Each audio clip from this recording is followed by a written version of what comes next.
Bonjour et bienvenue dans cette vidéo qui va pas être très visuelle malheureusement, c'est plus du brainstorming que je voulais partager avec vous sur la notion de faible au fort. J'ai écrit un article dans mon blog sur cette notion-là. Comment le fait d'être petit, d'être un outsider sur votre marché, eh bien en réalité ça vous rend agile et du coup ça vous permet d'être plus rapide que vos concurrents qui sont peut-être plus installés, qui font peut-être plus de business, mais qui n'ont plus en fait la possibilité d'aller vite et par itération de dominer leur marché. Donc effectivement, être, petit, hein, c'est pas un avantage. Ça veut dire que généralement vous galérez, vous avez un petit peu de mal, que vous soyez, indépendant ou une start-up qui démarre ou en tout cas, vous avez, du mal en fait à percer. Mais cette problématique, ce défaut, j'ai envie de dire, ça peut se révéler être un avantage et une grosse force en fait. Pourquoi? Parce que, bon, je l'explique dans l'article, je vais un petit peu paraphraser, mais ensuite, voilà, j'espère que ça va vous faire, réfléchir. C'est que en fait, quand on est une boîte qui a pas mal de business et ben c'est beaucoup plus dur de changer ce qui fonctionne. C'est plus dur parce que, bah, vous êtes plus, il y a plus de salariés, il y a des process qui sont déjà mis en place. On n'a pas forcément envie de tout casser parce que, bah, tout casser, ça veut dire baisser sa rentabilité, ça veut dire, se remettre le nez dedans et réinnover sur des choses qui fonctionnent parfaitement. Donc il y a pas de raison, en fait, de bouger. Heu, L'autre chose, c'est, bah, voilà, si vous dites, à une grosse entreprise, par exemple, bah, «Est-ce qu'on se mettrait pas sur TikTok, sur, Snapchat, sur, des nouvelles plateformes?» En fait, bah, forcément, ils vont pas être, ils vont un peu être, frileux, en fait, parce que, bah, pour eux, c'est une prise de risque supplémentaire. S'ils se plantent, on va les taper, on va leur taper dessus. Ça va créer, de nouvelles problématiques, en fait, au sein de leurs équipes. C'est pour ça qu'ils sont très lents généralement.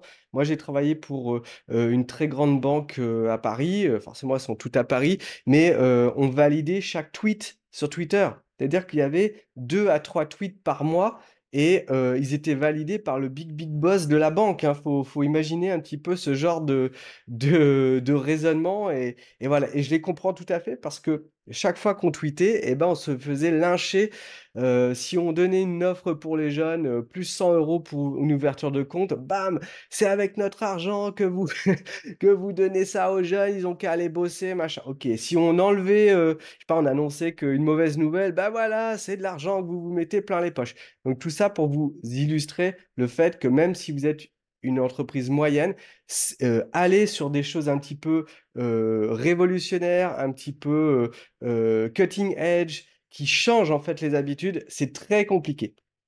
Et dernier point, c'est que, bah, en fait, pour une entreprise même moyenne, par exemple un cabinet de conseil qui aurait, 50 ou 60 collaborateurs, en fait, ça les intéresse pas d'aller sur de nouvelles stratégies si c'est pour faire une demi-vente par an en plus.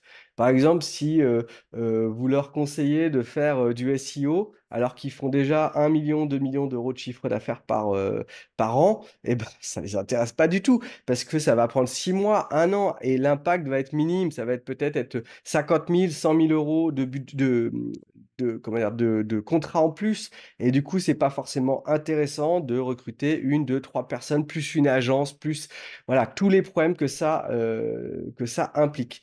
Donc vous, si vous êtes tout seul ou en petites équipes et ben, vous avez une forme d'avantage. C'est que vous pouvez y aller comme des bourrins. Vous pouvez aller sur, plein de nouvelles plateformes qui sont en émergence et vous devriez le faire, en fait. Vous devriez le faire parce que ça vous coûte rien. Surtout si vous ramez que, vous êtes sur les plateformes où tout le monde est, je sais pas, LinkedIn, Facebook, voilà, c'est des plateformes qui marchent plus en fait si on est, moyen. Bah, pourquoi pas dire: «Bah, on arrête ça, de toute façon ça marche pas ou alors ça nous rapporte si peu» et vous allez vers des stratégies plus innovantes, plus risquées, mais qui peuvent être aussi plus payantes. De toute façon, vous n'avez «rien» entre guillemets aujourd'hui, donc pourquoi pas changer? Voilà. moi, je me, suis remis en question, c'est ce que je dis dans l'article et dans l'email que j'ai envoyé, il y a plein de petites personnes qui m'ont dit: «Ah, c'est cool, ce que tu dis, ça motive». Mais moi, en fait, j'ai 2 problématiques. C'est que, j'ai un très gros blog. Mon blog, il a été top, 3 ou 4, en francophonie pendant des années et je m'en suis moins occupé parce que j'ai lancé, 2 boutiques, voire 3 boutiques de robes de mariée avec ma femme et au-delà de ça, en fait, j'ai passé beaucoup, beaucoup de temps sur son business et j'ai un petit peu, mis de côté, Web Marketing Conseil, dans le sens où j'ai moins rédigé de gros guides et j'ai moins mis à jour aussi des choses qui fonctionnaient bien. Donc j'ai perdu un peu de trafic et le deuxième élément, c'est que, j'ai des migraines de malade depuis, 4 ou 5 ans et ça devient compliqué, en fait, pour moi de me poser devant, un ordinateur pendant, une demi-journée, une journée pour faire toutes les choses en fait qui faisaient que ça cartonnait, mon site. J'avais, jusqu'à, 4 à 5 000 abonnés email par mois qui s'abonnaient à ma newsletter. Au top du top, j'ai eu 250 000 visiteurs par mois. Aujourd'hui, j'en ai plutôt entre 50 et 100 000, mais ça reste important, mais j'arrive plus forcément et je n'ai plus non plus l'énergie pour, la le remettre au niveau d'avant.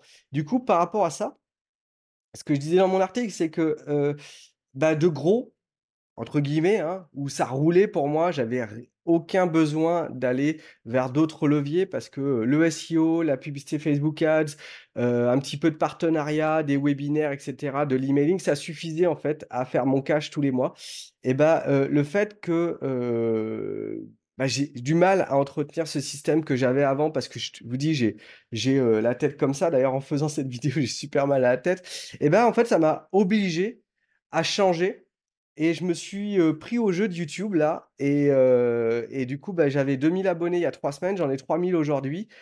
J'ai objectif là de faire 50 000 à 75 000 abonnés dans 12 mois. Peut-être que j'y arriverai pas, mais en fait, le fait de repasser de «gros» à «petit» entre guillemets, en fait, ça me donne, de l'agilité. Ça m'oblige à me sortir, je vais pas dire l'expression, mais ça m'oblige à me transformer. Ça m'oblige à me redonner des objectifs et à sortir de la routine où je m'étais peut-être encrouté, en fait. Donc, ce que je fais en ce moment là, en essayant de booster mon compte, YouTube et en me disant: «Tiens, c'est peut-être ça le nouveau, canal», parce que pour le coup, j'ai beaucoup plus de facilité à sortir une vidéo, en mode improvisation que, de sortir un guide de 4 000 mots ou de faire des nouveaux webinaires de 3 heures et cetera.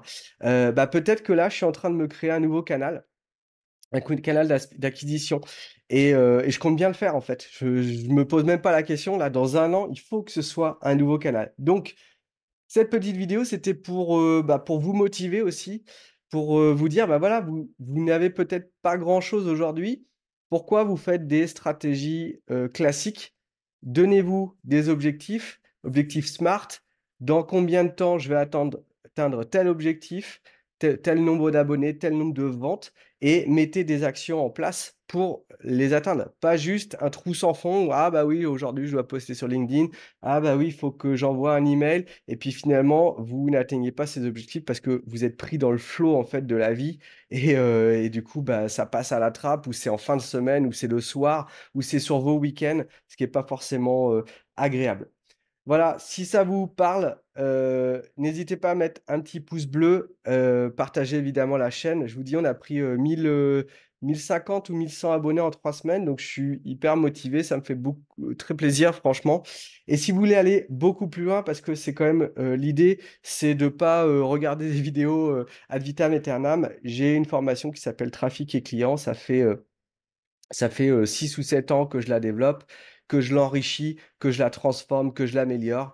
Il y a vraiment plein de trucs à voir dedans et surtout, c'est une méthodologie. Donc je vous dis pas: «Tenez, regardez, je vous vends des vidéos au kilo». Non, je vous dis: «Voilà ce que vous devez faire si vous voulez générer un flux prédictible, exponentiel de trafic, de prospects et de clients». Tous les liens sont dans la description de la vidéo et je vous dis à très bientôt pour de nouvelles vidéos.